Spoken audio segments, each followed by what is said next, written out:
menyampaikan tentang tema Siklag. Dan ini Siklag yang kedua. Di tema yang pertama saya bicara tentang semangat. Apa arti semangat di sini? Bagaimana Daud bersemangat tetap mencari Tuhan apapun kondisinya keadaannya. Bagaimana Daud kembali bersemangat untuk bertanya kepada Tuhan apa yang Tuhan mau. Dan yang ketiga, Daud juga di tengah-tengah kemenangannya, Daud tetap bersemangat. Dia tahu berkat Tuhan yang dia kaya, dia tetap semangat berbagi. Nah sekarang kita tanya, apa sikap kedua yang akan saya sampaikan? Saya akan berbicara begini saudara, kalau engkau mau sungguh-sungguh dalam Tuhan, banyak dalam hidup kita itu hal-hal yang tidak kita inginkan terjadi. Banyak dalam hidup kita itu problem-problem yang kita nggak kepingin timbul dalam hidup kita, tapi tiba-tiba kita mengalaminya. Kita bahkan nggak pernah nyadar, why? Kenapa ini terjadi?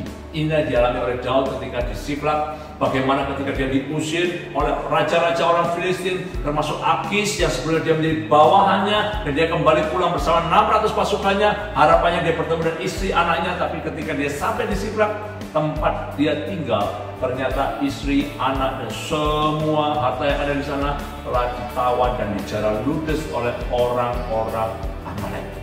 Tuhan izinkan Siklag. Kenapa Tuhan izinkan Siklag? Mari kita sama-sama buka firman Tuhan sebelumnya di Yeremia pasal 17 ayat yang kelima yang kemarin belum selesai saya sampaikan. Dan kalau membaca Musa di Ulangan, apa bagaimana berkat yang Tuhan sampaikan selalu berbeda. Kebanyakan berkat dulu baru kutub, tapi di Yeremia ini berbeda.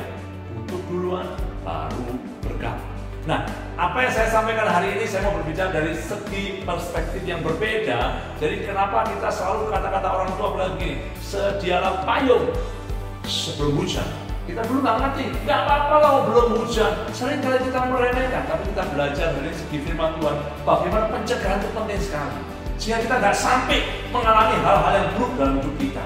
Kita belajar hidup hati-hati, waspada dan berjaga-jaga. Yuk kita baca Yeremia pasal 17 ayat yang kelima. Beginilah firman Tuhan, terkutuklah orang yang mengandalkan manusia. Satu, mengandalkan manusia. Dua, yang mengandalkan kekuatannya sendiri. Tiga, yang hatinya menjauh dari Tuhan. Tiga macam ini berbahaya sekali dalam hidup kita. Apa yang terjadi pada orang seperti ini? Yang pertama, ia akan seperti semak bulus di padang belantara. Dua, ia tidak akan mengalami datanya keadaan baik, buruk terus keadaannya. Yang ketiga, ia akan tinggal di tanah angus, di padang gurun, kekeringan, di negeri padang asing yang tidak berpenduduk, sepi, saudara. Nah, apa yang terjadi pada Yeremia pasal 17 ayat 5 dan 6 ini dialami oleh Daud ketika pada 1 Samuel pasal yang 27. Mari kita sama-sama baca sebentar saudara sebelum saya jelaskan. 1 Samuel pasal 27 ayat yang pertama. Ini kisah, saya bacakan sebentar, saudara akan mengerti. Jadi ketika bagaimana Daud itu dikejar-kejar oleh Saul, dan Daud itu mengalami perlindungan Tuhan yang supranatural. Setiap kali apapun yang mau diperbuat Daud selalu bertanya sama Tuhan, Bapak, boleh tidak aku ke sana? Tuhan, boleh tidak aku ke sana? Tuhan, apakah aku akan dikejar oleh mereka? Tuhan, apakah aku diserahkan oleh mereka? Semua Tuhan jawab pertanyaannya. Kadang-kadang maaf saudara, kadang-kadang kita hidup dalam penderitaan, hidup dalam masalah. Tapi seringkali perlindungan Tuhan itu supranatural. Daripada engkau kelihatan hidup enak, bebas, tapi nggak ada perlindungan Tuhan, itu berbahaya sekali dalam hidup kita. Nah, Daud mengalami perlindungan Tuhan yang begitu ajaib. Bagaimana dia dilepas dari tangan Saul yang pertama, kemudian dilepaskan juga yang kedua dengan cara yang luar biasa. Saudara perhatikan baik-baik, ketika di tengah-tengah kejaran itu, Daud mengalami yang namanya mengandalkan dirinya sendiri. Terkutuklah orang yang mengandalkan kekuatan di sini. Kok bisa begitu Pak? Nah, ini ayatnya luar biasa saudara. Jadi dia jenuh.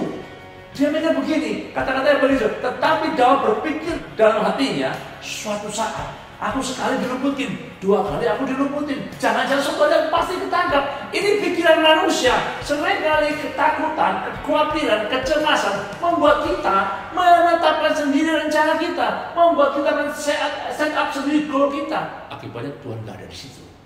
Engkau boleh, lebih baik kau hari hidup di dalam penderitaan, lebih baik kau hari hidup di dalam segala masalah persoalan, asal ada Tuhan di situ. Daripada engkau tidak punya apa-apa, tidak punya masalah, tapi Tuhan tidak ada dalam hidupmu. Itu sangat berbahaya, saudara. Orang yang pertama, itu orang yang mengandalkan kekuatan sendiri. Daud di sini mengandalkan kekuatan sendiri. Dia jenuh, saudara. Dia ngomong gini, bagaimanapun juga pada suatu hari aku akan binasa oleh tangan Saul. Jadi tidak ada yang lebih baik bagiku selain melumpuhkan diri dan segera ke negeri orang Filistin. Maka tidak ada harapan bagi Saul untuk mencari aku lagi di saudara Israel, dan aku akan terluput daripadanya. Pikirannya kayak begini. Dia mulai mencoba men-set up pikirannya dia supaya seolah begini, aku punya cara sendiri, aku gak perlu Tuhan lagi menolong aku mau bebas dari Saul, aku jenuh pelayanan, mulai begitu, aku jenuh sama suamiku, aku jenuh pada istriku, aku jenuh pada keluarga, aku jenuh pada pekerjaan. Seringkali orang jenuh, bosan, tawar hati, mengakibatkan apa? Tidak lagi hidup dalam mengandalkan Tuhan. Dia mulai mengandalkan dirinya sendiri, terkutuplah. Masalah pertama, Daud mulai jenuh. Dia tidak lagi mengandalkan Tuhan, tapi dia mengandalkan dirinya sendiri. Yang kedua, saudara, kita baca di ayat yang ke-5. Perhatikan pada pertama, saudara. Berkatalah Daud kepada Akis, pada raja orang Filistin, jika kiranya aku mendapat belas kasihanmu. Dia tidak lagi mengandalkan kekuatannya sendiri, tapi dia berdoa lagi. Kalau sebelumnya dia minta belas kasihan Tuhan, hari ini dia datang minta belas kasihan kepada musuhnya. Ketika engkau sudah mengandalkan kota sendiri, engkau akan berubah. Engkau akan mengandalkan manusia. Engkau tidak lagi mengandalkan Tuhan. Pada firman Tuhan Yeremia berkata, terkutuk kalau orang mengandalkan kota sendiri, terkutuk kalau orang mengandalkan kota manusia. Daud berubah dari orang yang mengandalkan Tuhan. Tiba-tiba sekejap aja dia berubah. Dia mengandalkan namanya Raja Akis. Bahkan dia merendahkan diri sedemikian rupa. Orang yang cinta Tuhan pun bisa jatuh, saudara. Kadang-kadang saya lihat banyak hamba-hamba Tuhan ketika bicara kebenaran berani sekali. Tapi ketika bertemu orang yang lebih kaya, pejabat, dia nggak berani berkata benar, saudara. Hidup kita sering kali lebih takut manusia daripada takut akan Tuhan. Daud berubah dari orang yang minta belas kasihan Tuhan kepada orang yang hidupnya minta belas kasihan pada manusia. Di sini masalah mulai muncul dari hidup Daud. Maka Tuhan mulai meninggalkan Daud. Perhatikan baik-baik, saudara, ayat yang berikutnya. Yang kedua, dia mulai mengandalkan manusia, tidak lagi mengandalkan Tuhan. Yang ketiga, saudara, singkat cerita. Ayat yang ke-6, maka hari itu Akis memberikan Siklag kepadanya. Itulah sebabnya Siklag menjadi kepunyaan raja-raja Yehuda sampai sekarang. Dan lamanya Daud tinggal di daerah orang Filistin adalah 1 tahun 4 bulan. Ada 1 tahun setengah kurang lebih. Dikatakan terkutuklah orang yang hatinya menjauh dari Tuhan. Selama 1 tahun 4 bulan, Daud kehilangan keintiman bersama Tuhan. Kalau sebelumnya setiap waktu, setiap saat, dia cari Tuhan. Apa-apa dia tanya sama Tuhan, boleh enggak, ini enggak. Tapi ketika hatinya udah mengandalkan dirinya sendiri, ketika hatinya mengandalkan manusia, dosa kemudian jerat iblis berlaku di bawahnya. Yaitu apa? Hatinya jauh dari Tuhan. Setan mencuri, membunuh, dan membinasakan. Yohanes 10:10, saudara. Pelan-pelan hubungan yang intim sama Tuhan, ketergantungan sama Tuhan hilang. Diubahkan apa? Bergantung pada diri sendiri, bergantung pada manusia, dan hubungannya putus sama Tuhan. 1 tahun 4 bulan dia mengalami kekeringan rohani yang luar biasa. Kenapa Tuhan izinkan Siklag? 3 hal yang membuat Daud seperti itu, saudara. Dan yang keempat, saudara lihat akibatnya. Ketika orang sudah mulai mengandalkan kota sendiri, ketika orang sudah mengandalkan manusia, ketika orang hatinya jauh dari Tuhan, sejak itu apa saja yang dilakukan oleh Daud, apa saja yang diperbuat, dia nggak pernah tanya Tuhan. Dia bohong sama Raja Akis. Dia bilang, aku menyerang ke sana, aku menyerang ke sini, padahal apa yang dilakukan salah semua. Tidak seperti apa yang dilakukan, semua bohong.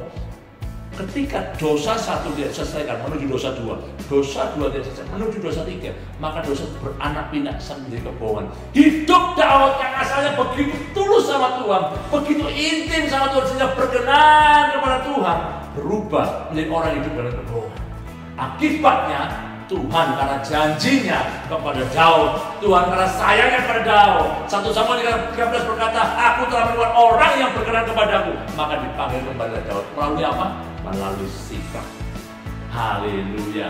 Sebab itu jemaat Tuhan dimanapun kau yang berada, 4 poin tadi biar menjadi berkat dalam hidupmu. 1, jangan pernah mengandalkan kekuatan dirimu sendiri. 2, jangan juga engkau mengandalkan manusia saat-saat seperti ini.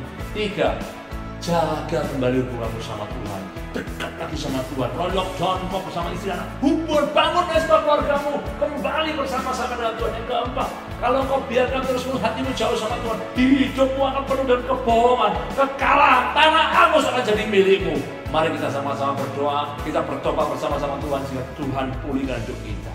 Bapak di surga berdoa untuk semua jemaat yang ada, mau di Surabaya, Jakarta, Singapura, atau dimanapun Engkau berada. Tuhan, dengarkan seruan kami. Hamba percaya Tuhan, ampuni. Seringkali Tuhan ada masalah, persoalan terjadi dalam hidup kami itu karena ulah kami sendiri Tuhan. Kalau kami dulu mengandalkan Tuhan, apa-apa kami tanya sama Tuhan, semuanya kami bawa di hadapan Tuhan. Bahkan hati kami dekat dengan Tuhan.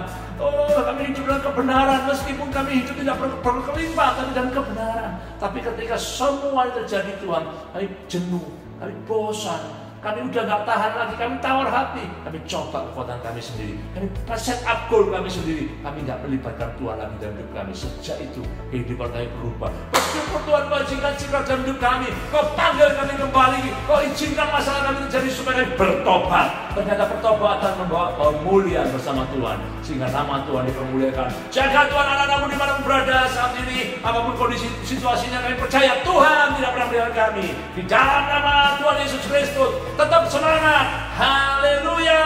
Amin. Tuhan Yesus memberkati. Haleluya.